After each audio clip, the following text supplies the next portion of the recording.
आदर्श कुमार, गणित अध्यापक, राजकीय उच्च विद्यालय घसोजीन। आज के कार्यक्रम में आपका हार्दिक स्वागत करता हूं। आज हम अध्याय 4 को करेंगे, जिसका नाम है आधारभूत ज्यामितीय अवधारणाएं, बेसिक ज्योमेट्रिकल आइडियाज़। सबसे पहले हम देखते हैं ज्यामिति या ज्योमेट्री किसे कहते हैं और इसका प्रयोग हम कहाँ करते हैं। शब्द ज्यामिति यूनानी शब्द जियोमीट्रोन का अंग्रेजी तुल्य है। जियो का अर्थ है भूमि और मीट्रोन का अर्थ है मापना। हम भूमि को मापने के लिए ज्योमेट्री का प्रयोग करते हैं। इसके अतिरिक्त हम वास्तुकला, इंजीनियरिंग, कपड़ों के डिज़ाइन बनाने के लिए भी ज्यामिति का प्रयोग करते हैं। आप देख सकते हैं यहाँ पर हमारे पास 2 इमारतें दिखाई गई हैं, जो ज्यामिति का बहुत ही अच्छा उदाहरण है। भूमि को मापने के लिए वर्तमान में भी हम ज्यामिति का प्रयोग करते हैं और 2 डायमेंशनल और 3 डायमेंशनल आकृतियों को बनाने के लिए इसका प्रयोग किया जाता है। ज्यामिति में सबसे पहले हमारे पास बिंदु या पॉइंट होता है। बिंदु किसे कहते हैं? कागज पर एक पेंसिल के नुकीले सिरे से एक चिन्ह या डॉट बनाइए। इस सूक्ष्म चिन्ह को हम बिंदु कहते हैं। यह सूक्ष्म चिन्ह हमें एक बिंदु का आभास करवाता है। पेंसिल का सिरा जितना नुकीला होगा, चिन्ह उतना ही छोटा होगा। यदि हम कागज पर 3 बिंदुओं को दर्शाते हैं तो इनमें भेद करने के लिए इन्हें अंग्रेजी के बड़े अक्षरों A, B, C इत्यादि के द्वारा व्यक्त किया जाता है। यदि हमारे पास 4 बिंदु दिए हुए हैं तो हम इन्हें नाम देकर A, B, C और D के द्वारा दर्शा सकते हैं। हम अंग्रेजी के किन्हीं भी बड़े अक्षरों का प्रयोग बिंदु को दर्शाने के लिए कर सकते हैं। बिंदु निसंदेह बहुत छोटे होने चाहिए। अब हम देखेंगे बिंदु का प्रयोग क्यों किया जाता है। बिंदु या पॉइंट एक स्थिति, जिसे लोकेशन कहते हैं, उसे निर्धारित करता है। यहाँ हम भारत का नक्शा देख रहे हैं, जिसमें विभिन्न राज्यों को दिखाया गया है। यहाँ पर प्रत्येक राज्य में एक बिंदु के द्वारा उस राजधानी को दिखाया गया है जो उस राज्य से संबंधित है। इस प्रकार आप देख सकते हैं बिंदु हमें किसी भी स्थान या वस्तु की स्थिति को स्पष्ट करता है। क्या आसमान में एक तारा हमें बिंदु की अवधारणा का आभास कराता है? सोचिए। इसका उत्तर है हाँ, क्योंकि वह भी हमें एक स्थिति का आभास करवाता है। इसीलिए हम कह सकते हैं वह बिंदु की अवधारणा का आभास कराता है।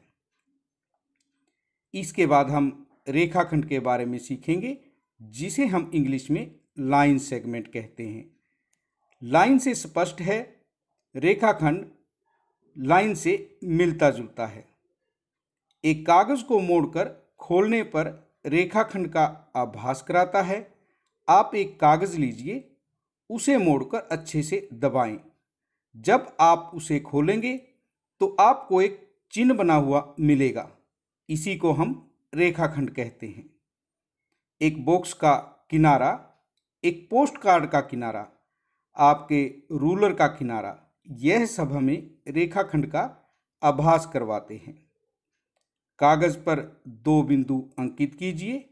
हम यहाँ 2 बिंदुओं को A और B से अंकित करते हैं। A और B को जोड़ने वाला सबसे छोटा रास्ता कौन सा होगा? आप A और B को इस प्रकार भी जोड़ सकते हैं या नीचे की तरफ से इस प्रकार जोड़ सकते हैं।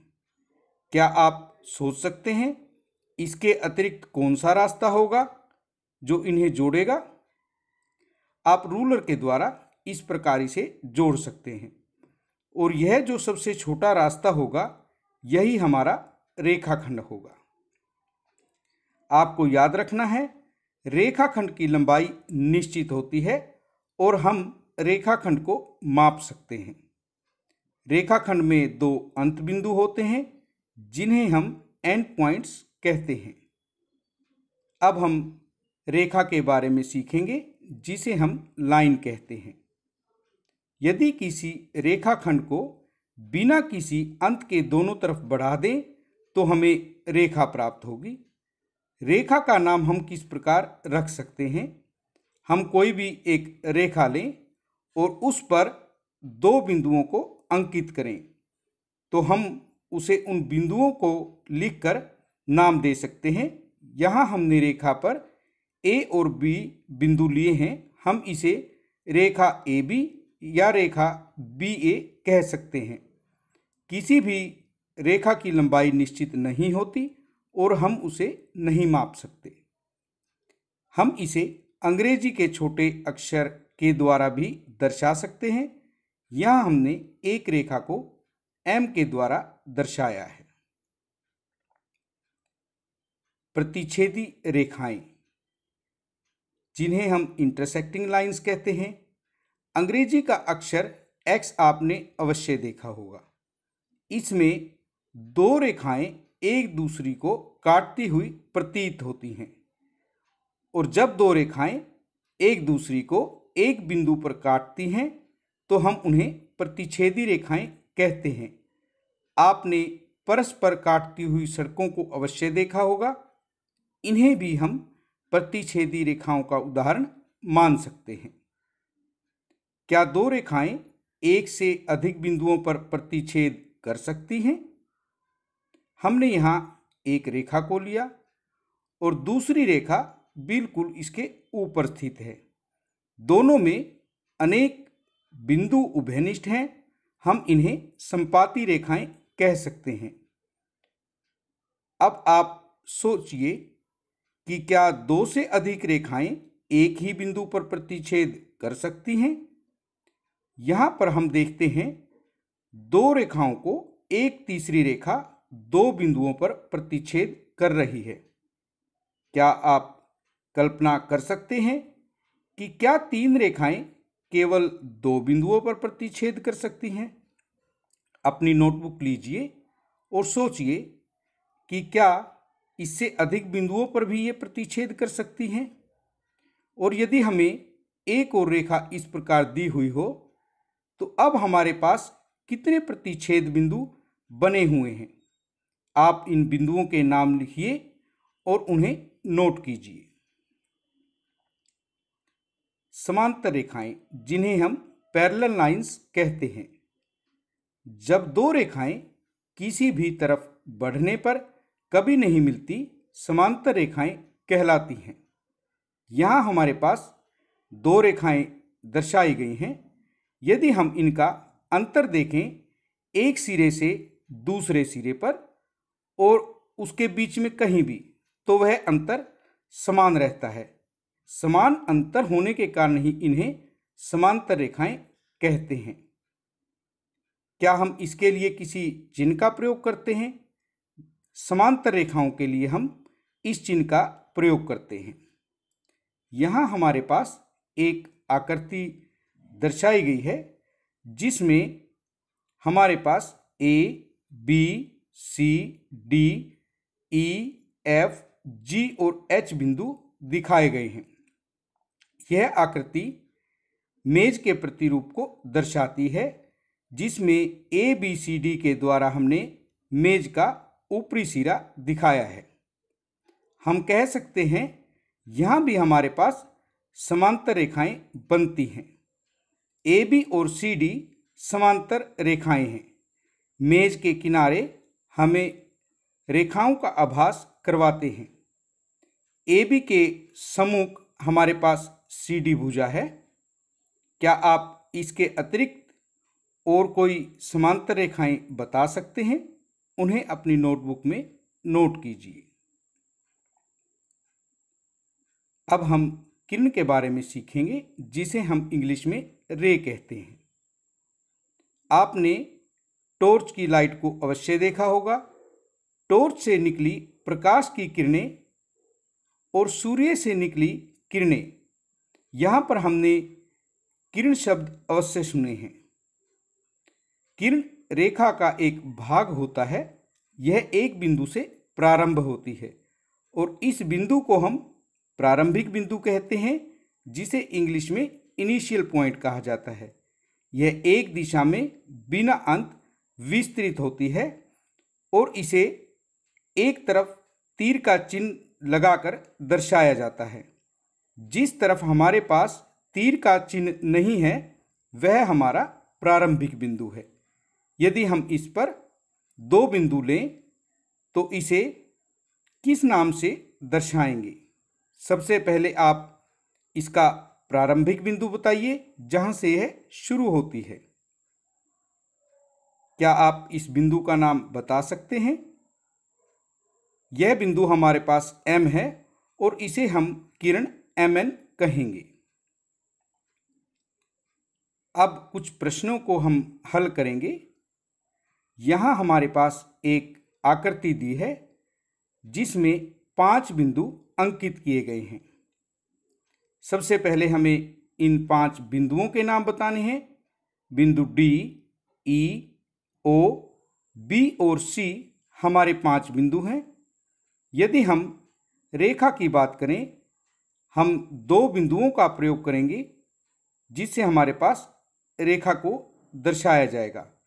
D और B का प्रयोग करके रेखा DB, D और E का प्रयोग यदि हम करें रेखा DE, बिंदु O और B से हमारे पास रेखा OB बनेगी। यहाँ आप देख सकते हैं D, E, O और B एक सीधी रेखा पर स्थित हैं जिसमें दोनों तरफ तीर के चिन्ह बने हैं और हमें दोनों बिंदुओं के ऊपर इस प्रकार तीर के चिन्ह बनाकर रेखा का निशान बनाना है। यदि हम किरणों की बात करें, किरण OB, किरण OC, किरण OE, किरण OD और किरण EB हमारे पास हैं। किरण के लिए हमें एक तरफ तीर का निशान लगाना है और यह किरण के निशान को दर्शाता है। रेखाखंड के लिए हमें 2 बिंदुओं को लेना है। D और E बिंदु से हमारे पास रेखाखंड DE, E और O बिंदु से हमारे पास रेखाखंड EO, O और B बिंदु से रेखाखंड OB, D और B बिंदु से हमारे पास रेखाखंड DB, E और B बिंदु से हमारे पास रेखाखंड EB प्राप्त होगा। आपको इनके ऊपर रेखाखंड का चिन्ह बनाना है। आप देखते हैं यहाँ पर यदि हम OB के ऊपर रेखा का चिन्ह बनाएंगे तो यह रेखा OB को दर्शाता है। यदि हम OB के ऊपर एक तरफ तीर का चिन्ह बनाकर किरण का निशान बनाते हैं तो यह किरण OB को दर्शाता है। यदि हम OB के ऊपर रेखाखंड का चिन्ह बनाते हैं तो यह रेखाखंड OB को दर्शाता है। अब हम रेखा के संभव प्रकारों को लिखेंगे और हमारे पास 4 बिंदु दिए हुए हैं। यहाँ एक रेखा है जिस पे 4 बिंदु अंकित किए हुए हैं। क्या आप इन बिंदुओं के नाम बता सकते हैं? राजू ने बताया बिंदु A, B, C और D हैं। उसका जवाब बिल्कुल सही है। अब हम संभव प्रकार लिखेंगे जो रेखा को दर्शाते हैं। सबसे पहले हम A और B बिंदु का प्रयोग करके रेखा AB, बिंदु A और C का प्रयोग करके रेखा AC, बिंदु A और D का प्रयोग करके रेखा AD को इस प्रकार दर्शा सकते हैं।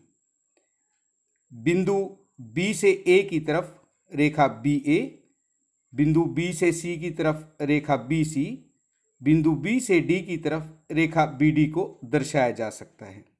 इसी प्रकार C से B की ओर रेखा CB, C से बिंदु A की तरफ रेखा CA, बिंदु C से बिंदु D की तरफ रेखा CD प्राप्त होगी। बिंदु D से A की तरफ रेखा DA, बिंदु D से बिंदु B की ओर रेखा DB, बिंदु D से बिंदु C की ओर रेखा DC प्राप्त होगी। अब आपको कुछ प्रश्नों को स्वयं करना है, वह आपके लिए होमवर्क है। निम्नलिखित स्थितियों में से प्रत्येक के लिए एक रफ आकृति बनाइए और उचित रूप से उसे नामांकित कीजिए। इस पहले प्रश्न में आपके पास 4 भाग हैं। उसके बाद आपके पास प्रश्न दूसरा, निम्नलिखित से होकर कितनी रेखाएं खींची जा सकती हैं? 1 बिंदु, 2 बिंदु। आपको यह नोटबुक पर करके देखना है। धन्यवाद।